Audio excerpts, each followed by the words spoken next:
Bridge TV, the voices of emerging communities. I'm your host, Dorinda Angelucci. Today, I'm in the field for Juneteenth, downtown at Grand Army Plaza.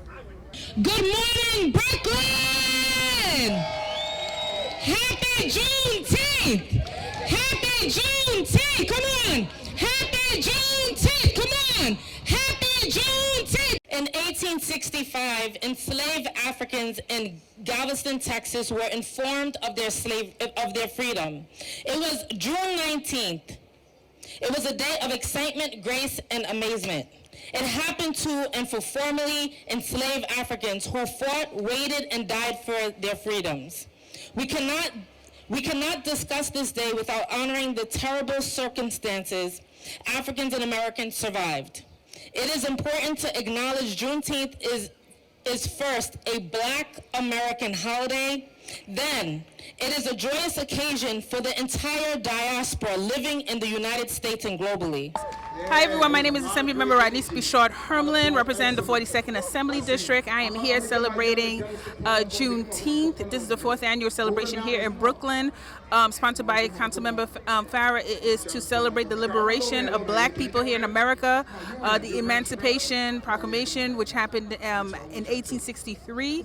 We are still fighting inequalities and equities. So this is not over, ladies and gentlemen. We are here to recognize that we are still owed economic justice. We are still owed health justice, criminal justice reform justice, housing justice. We are here to recognize that we still haven't gotten our 40 acres and a mule. So as we continue to think and celebrate of our ancestors, let us remember that it's not over. Let us remember that we have a lot of work to do, and we join hands today to recognize all the work that we need to do in celebration of our ancestors and freedom. Hello everyone. June 19th, 1865 reminded us how some folks can take us for granted as a nation. This is America, like I said. We came a long way. To have so many others to come here together to celebrate Juneteenth with us, that tell us that we are going places. And when I say New York City, we have to lead by example. We will never go back to 1865. We'll remind our brothers and sisters reparation is real, not giving us a check, but giving us the opportunity to rise. And when I see all the different faces that's here, our children have a better tomorrow, and we have to be committed to it. So I want to say thank you to my colleague, Farah Louis, that think about it, the idea of bringing us together. And if you have any question where New York City is going, look at over here.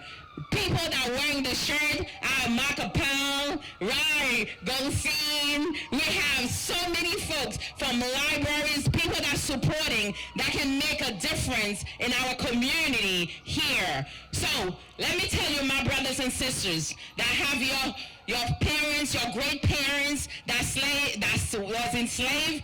And let me remind you, me coming from Haiti, you know what we play in the world. We are saying no slavery, and that's why I have to say thank you to Farah Louis for taking it and say no more 1865, no more June 19, 1865. You're not gonna keep anyone in the dark. You're not gonna keep opportunity away from us. You're not taking education away from us. You're not taking housing away from us. You're not taking everywhere that we're supposed to be as a Black nation. We're moving forward together with all our brothers and sisters, white, I don't care where you came from. This is New York City.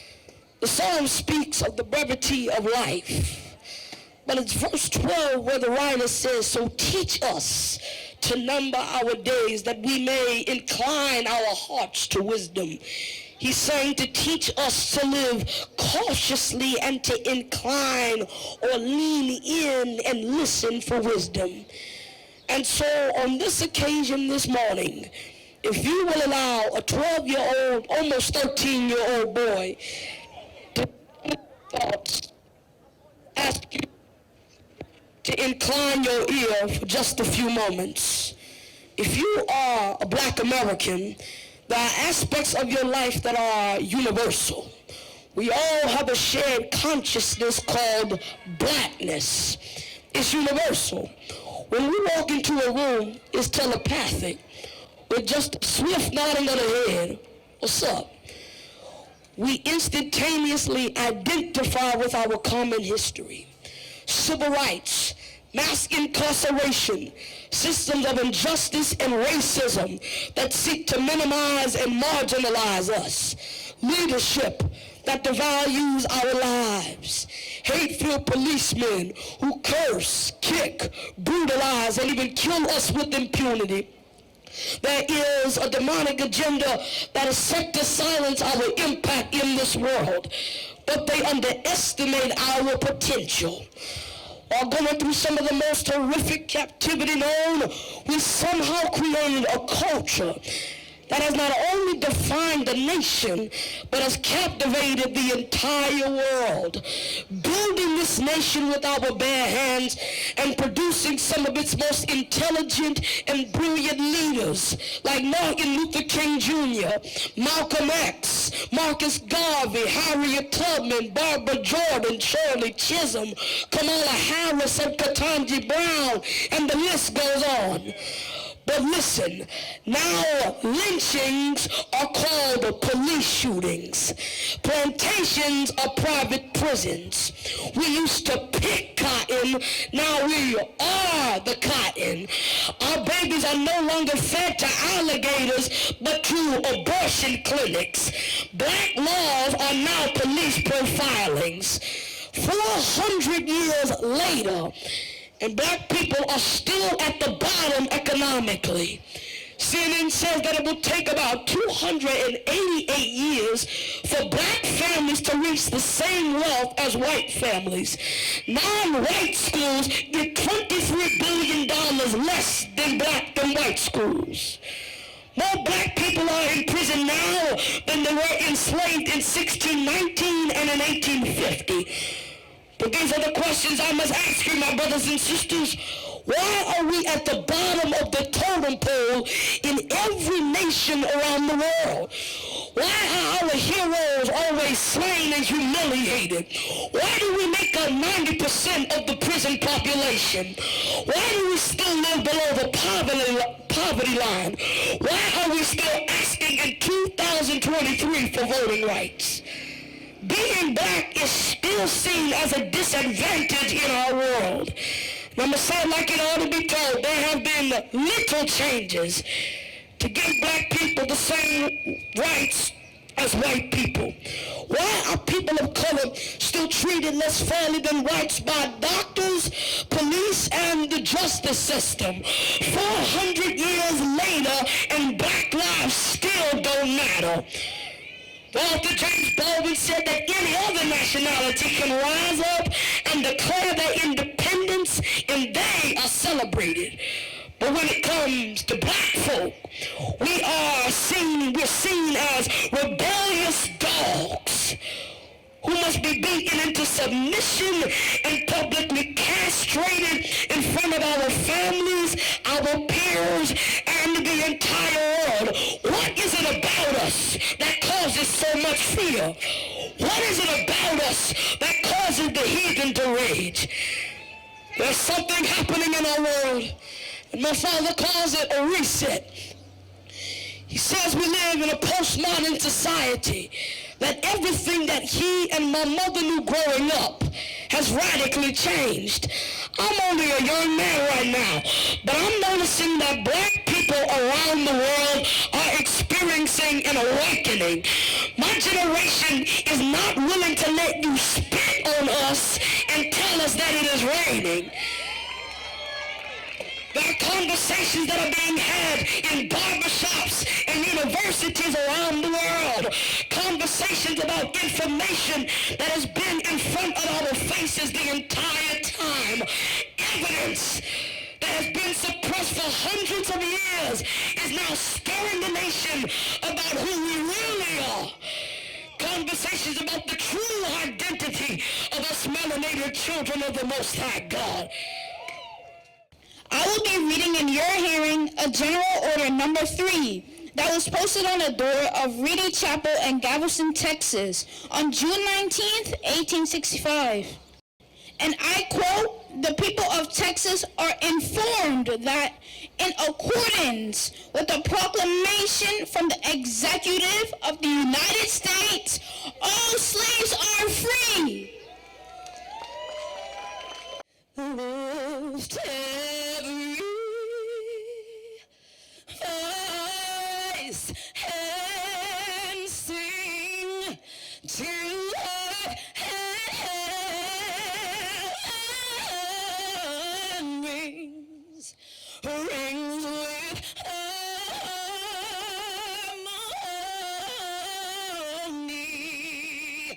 of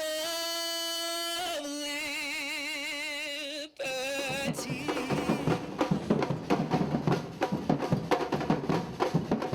So we've been celebrating Juneteenth for a while as part of the movement building that we do as Plaza, New York. We are an all-women Afro-Brazilian percussion ensemble, and being Afro-Brazilian, we celebrate Black joy, and we are part of the movement for Black lives. And we are also about restoring community and bringing art to the community that doesn't usually see it all the time. The importance of the drum, especially as women bear the drum, is the heartbeat is the first drum that you hear in the womb.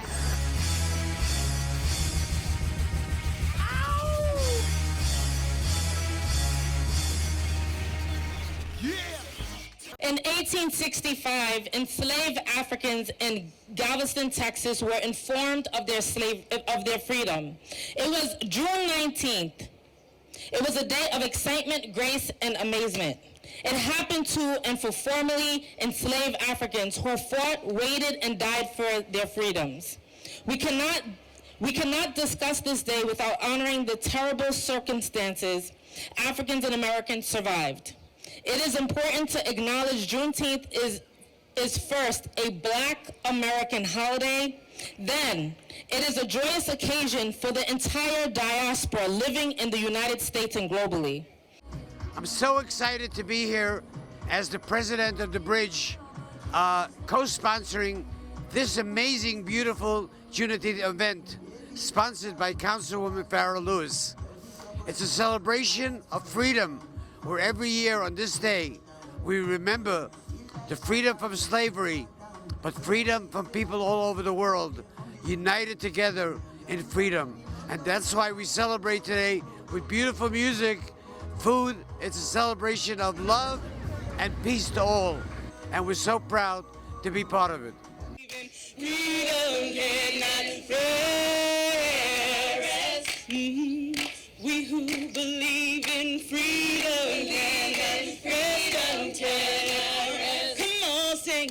We who believe in freedom cannot rest. We who believe in freedom cannot rest.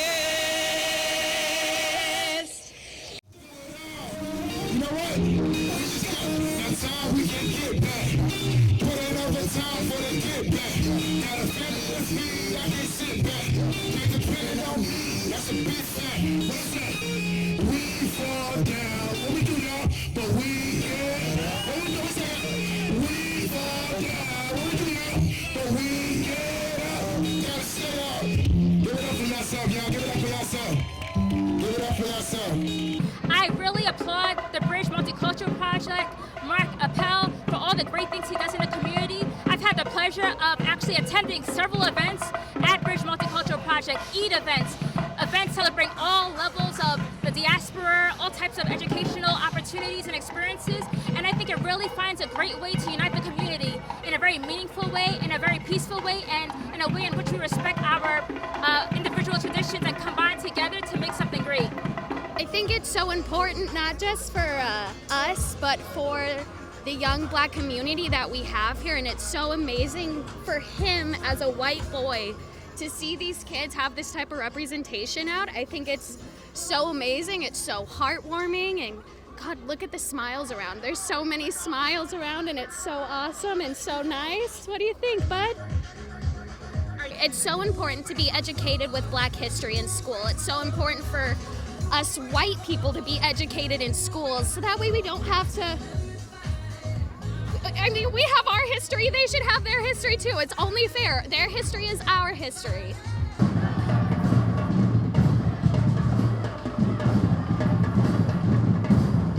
This Juneteenth event here in Brooklyn at Brooklyn Library has impacted both me and my son today. How meeting so many amazing people, from children all the way from children to adults, seniors, seeing generational wealth, seeing prosperity, seeing abundance, seeing achievement and creativity. Why? Because this is the year of Jubilee. I believe it. I believe this is the best year of your life. I believe this is the best year for Black people. And I believe that we have overcome, we have overcame, and we are continuing to thrive daily. Today's event was worshiping how people had freedom and how people died just to have their freedom. Juneteenth is very important to me because it's our culture, and it's important to teach everyone about this because not many people know about Juneteenth for some reason, and it's a very big thing of culture for Black people. We were freed from our masters and the whips and our submission. We were able to gain our independence. What I think about Juneteenth is that it is a wonderful holiday because Black people are proud people. We are strong people. Young people, get on this movement with me. When we get together, we gonna let freedom ring. Y'all hear me?